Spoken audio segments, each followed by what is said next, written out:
Welcome to the instructional video for the iHealth COVID-19 Antigen Rapid Test. Let's learn how you can complete the test all by yourself and read your results in just a few minutes. For starters, thoroughly wash your hands with soap and water. We also need a clean, flat testing area. Take a moment to disinfect some counter or tabletop space. Once it's dry, lay out the following items from your kit, but don't remove them from their individual packaging just yet. In the box is a swab, a test card, a test tube.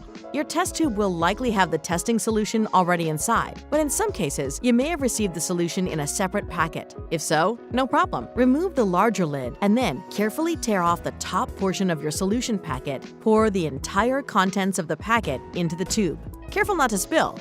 Now, put the lid back on the tube and you're ready to go. Tear the foil packaging off your test card and lay the card upright so that it's ready to receive your test solution once you've taken a sample. Open the handle end of the swab package and pull out the swab. Be sure not to touch the swab end with your fingers or bring the swab into contact with any potentially germy surfaces. Which brings us to the fun part we know you've been looking forward to.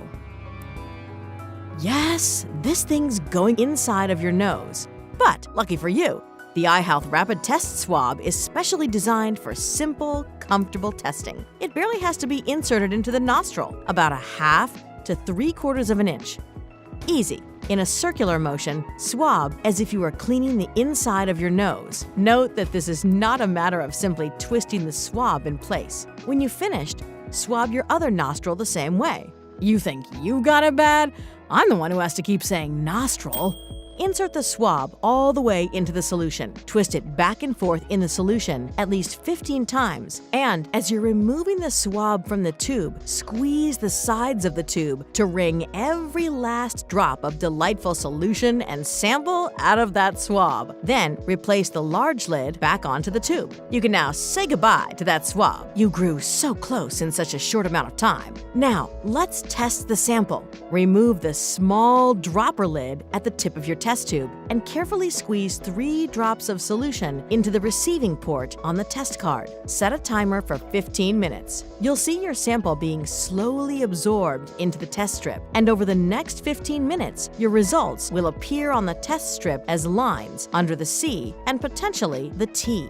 After 15 minutes, you can officially read the results of your test. But be aware, you only have another 15 minutes to read them before the results are officially considered invalid. It's a good idea to set another timer. Let's read your results. The C line is the control line. A line should always appear under the C. This tells you that the sample has been absorbed into the strip and that the test card is valid. If no line appears under the C, then the test card is invalid. If possible, you will need to test 3 drops of your sample on another card. The T line is the test line. A line will only appear under the T if you have tested positive for the virus. If there is no line under the T, then the test did not detect any virus in your sample. Nice! Be aware that depending on certain factors, such as how long the virus has been in your system, the line under the T may be very faint, regardless of how light or dark. Any line at all under the T means that you have tested positive for the virus. If you're unsure, you may wish to use a magnifying glass or hold the test card under a bright light for closer inspection. And that's it. If you tested positive, don't panic. Seek advice from a medical professional on your next steps. You can also go to cdc.gov for more information about how best to keep yourself and others safe. If your test is negative, be safe.